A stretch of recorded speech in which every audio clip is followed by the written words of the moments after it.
Хийн мойлын эзлэх үү?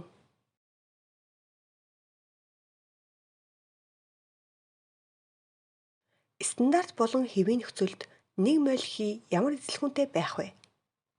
Эхлээд стандарт болон хэвийн нөхцөлийн тухай авч үзье. Стандарт нөхцөл гэдэг бол 298 Кельвин температур 100 кПа даралтанд байх нөхцөлийг хэлдэг. Харин хэвийн нөхцөл гэдэг бол 273 Кельвин температур 101325 кПа даралтанд байх нөхцөлийг хэлдэг. Тэгвэл эдгээр нөхцөлд бүх хийнүүд 600-ны 1 моль бүх хийнүүд 600-ны 2-ыг үржих нь 10-23 ширхэг жижиг хэсгийг агуулдаг. Стандарт нөхцөлд хийн эзлэхүүн 1 моль хийн эзлэхүүн маань 24.8 байдаг.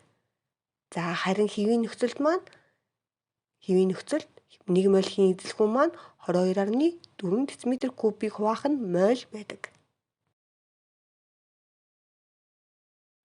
Ижил нөхцөлд ижил тооны жижиг хэсэг агуулсан хий төлөвтэй бодисын эзлэхүүн ижил байна. Үүнийг Авогадрогийн хууль гэж нэрлэдэг.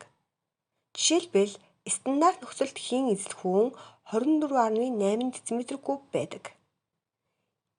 Энэ нөхцөлд тухайн хийд 1 моль хий дагуулгадаг жижиг хэсгийн тоо 600-ны 2-ыг үржих нь 10-23 зэрэгт байдаг. 1 моль хийн эзлэхүүнийг хийн моль эзлэхүүн гэж нэрлэдэг. Хийн тоо хэмжээ хийн мойлын эзлэхүүний хамаарлыг дараах томьёогоор илэрхийлнэ. Бодисын тоо хэмжээг олохдоо тухайн эзлэхүүнийг хийн мойлын хэмжээнд нь харьцуулж олдог. Хийн мойлын эзлэхүүнийг ашиглан бодисын тоо хэмжээг олох нэгэн бодлогыг бодож үзцгээе.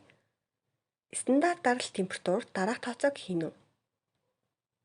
48 дециметр куб эзлэхүүнтэй нүрс хүчлийн хий хичнээн моль болохыг тооцоолцгоё. За бидэнд хийн эзлэхүүн 48 дециметр куб өгсөн байна.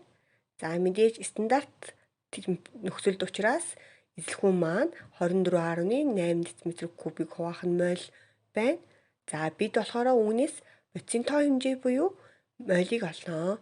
За молийг олохдоо хамаарлыг ашиглан олно. Тухайн бодисын эзлэхүүнийг нь моль эзлэхүүнд нь хувааж олно. За ингээд бодолтоо хийхэд 1.9 моль гарч байна. Үүнтэй адилаар дараагийн бодлогуудаа бодоорой.